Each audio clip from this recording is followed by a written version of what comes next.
adik-adik, hari ini kita akan belajar tentang geometri bidang datar bersama dengan Kak Ruth. Oke, geometri bidang datar. Semasa SMP kita sudah mengenal apa itu yang dimaksud dengan bidang datar. Jadi kalau bidang datar itu adalah bidang yang permukaannya datar atau rata, di mana terdapat beberapa bangun ruang yang dua dimensi seperti persegi panjang, belah ketupat, jajar genjang, layang-layang, dan juga lingkaran. Nah, kalau dikatakan geometri, berarti nanti kita akan membahas tentang titik, lalu kita bahas garis, lalu yang ketiga bidang, keempat bangun, dan yang terakhir, yang kelima adalah sudut. Ya, nah ini adalah elemen dari geometri. Nah, seperti kita ketahui kalau geometri berarti ruang lingkupnya bangun datar dan bangun ruang, atau bentuk bangun yang dua dimensi dan tiga dimensi. Oke, nah jadi kelima ini saling berkaitan untuk membentuk suatu bangun. Nah, jadi kalau dikatakan geometri itu adalah ilmu yang paling tertua dalam matematika yang akan membahas kelima elemen yang sudah Kak Ruth tulis ini ya. Yang pertama titik. Nah, titik bisa kita gambarkan dengan simbol seperti ini ya adik-adik. Seperti titik dalam bahasa Indonesia kan tanda baca ya. Nah, di dalam matematika juga ada seperti itu. Hanya saja dalam matematika titiknya itu digambarkan dengan sedikit tebal, jadi kelihatan nanti untuk menghubungkan antara titik satu dan titik yang lain, jadi kelihatan jelas bentuk titiknya ya. Lalu yang kedua adalah garis. Nah, kalau yang sudah kita pelajari sewaktu SMP, di mana ada garis lurus, garis lengkung. Nah, kenapa bisa terbentuk garis lurus dan garis lengkung? Ada yang tahu? Ya, benar. Karena garis lurus dan garis lengkung itu adalah kumpulan dari titik-titik. Nah, jadi kalau Kak Ruth gambarkan ya, tadi titik di sini titik A. Lalu kita gambarkan lagi titik A, titik B, titik C. Nah, jika kita hubungkan ketiga titik yang ada pada bidang ini ya, kita hubungkan titiknya dengan jarak tertentu ya. Nah, memanjang lurus.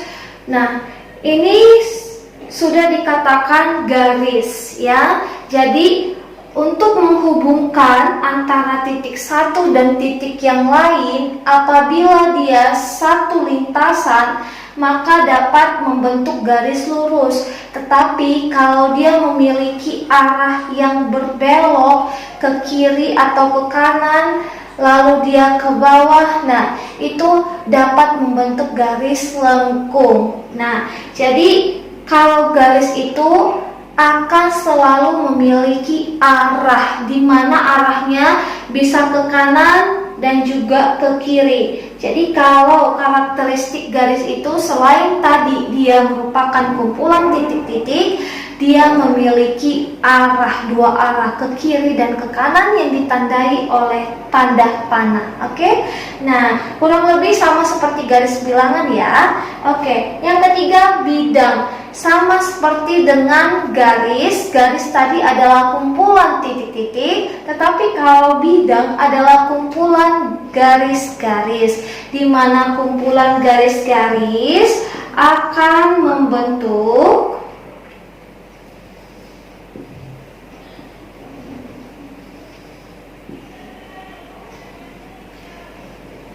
permukaan yang melebar atau memanjang sehingga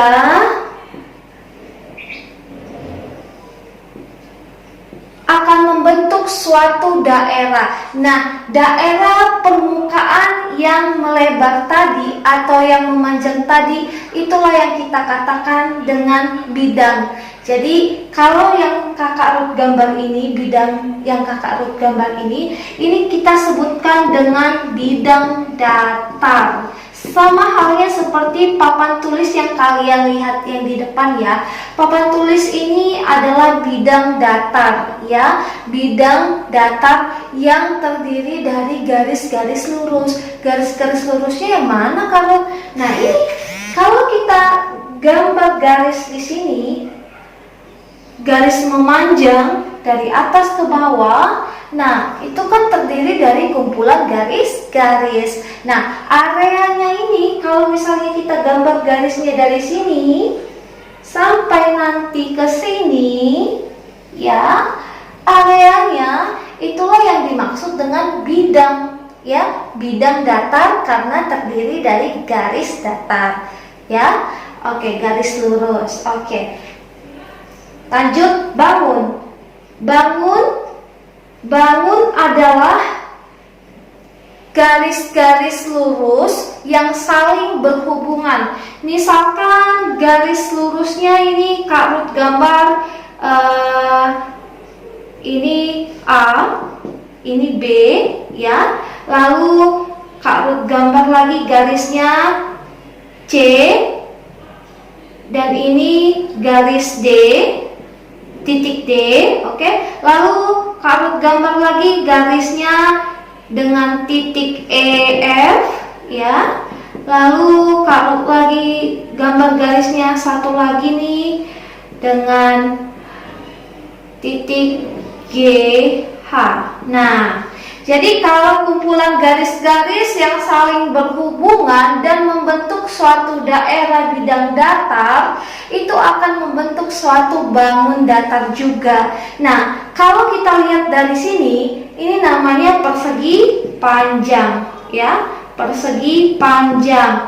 Nah, jadi bangun datar yang ada di depan kita ini, ya, di depan kita ini adalah bangun datar persegi panjang, ya, dimana memiliki titik sudut ada 4, 1, 2, 3, dan 4. Begitu ya adik-adik ya, ada 4 sisi dan 4 titik sudut. Sisinya ini 1, 2, 3, 4. Dan titik sudutnya tadi 1, 2, 3, 4. Begitu ya. Oke, lanjut yang terakhir yaitu sudut. Nah, seperti kita ketahui di pelajaran SD juga dan SMP juga sudah kita kenal ya dengan konsep sudut ya, di mana sudut itu merupakan ruang atau daerah yang disusun atau dibatasi oleh dua garis lurus. Nah, contoh Kak Ruth gambar nih garis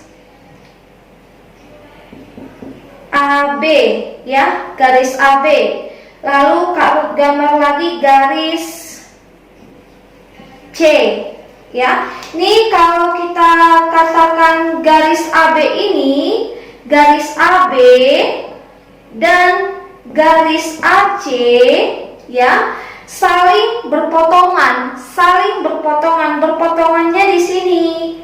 Nah, ya, untuk yang ini, yang daerah yang dibatasi oleh garis AB dan AC tadi, yang inilah yang dikatakan daerah sudutnya. Sementara yang dikatakan sudutnya adalah titik pangkalnya, titik potongnya antara kedua garis tersebut. Di mana dia Kak Ruth? Nah, di sini dia. Di sini ya, adik-adik, sudutnya ya. Jadi ini bisa kita namakan sudutnya bisa sudut A atau sudut BAC atau sudut CAB. Begitu ya. Ada 3 cara penulisan sudut. Tapi yang terpenting adalah peletakan sudutnya itu di tengah ya kalau dia memakai 3 huruf. Karena apa? Karena tadi kita fokusnya ke titik pangkal, di mana titik pangkalnya adalah A. Maka kalau kita menggunakan 3 huruf, A-nya harus letaknya di tengah. Oke? Nah, untuk elemen dari geometri bidang datar ini sudah kita ketahui. Nah, intinya di geometri bidang datar ini nanti kita akan membahas tentang hubungan antara titik dan titik, ya, hubungan antara titik dan titik, ya, hubungan antara titik terhadap garisnya dan hubungan antara garis terhadap bidangnya, ya. Ada 3 ya, hubungan antara titik yang satu dengan titik yang lain, antara titik yang satu dengan garis, ya, jarak titik dengan jarak garisnya. Oke, lalu hubungan antara garis dengan bidang, berarti kita membahas juga tentang jaraknya. Nah, jadi sebelum kita nanti memahami perhitungan dari titik-titik atau kedudukan titik-titiknya, kita harus pahami dulu tentang elemennya yang tadi yang Kak Ruth jelaskan tadi, ya. Nah, jadi kalau hubungan titik dengan titik itu misalkan ini kan tadi titik A dan titik B. Jadi kita nanti harus tahu berapa jaraknya dengan cara pengukuran seperti itu. Lalu kalau hubungan titik dengan garis, misalkan titiknya ini kan ada garis AC, ya, garis AC, dan ini titik A. Jadi kita akan nanti mempelajari jarak A ke garis AC. Kalau digambarkan seperti ini jaraknya. Nah, kita akan menghitung berapa ya jarak antara titik A dengan garis AC seperti itu. Oke, kalau terasa materi hari ini cukup jelas dan Kak Ruth harap kalian dapat memahaminya dengan baik. Nah, kalau misalnya ada yang mau ditanya, kita lanjut di ruang diskusi kita. Sekian dan terima kasih. Selamat belajar adik-adik.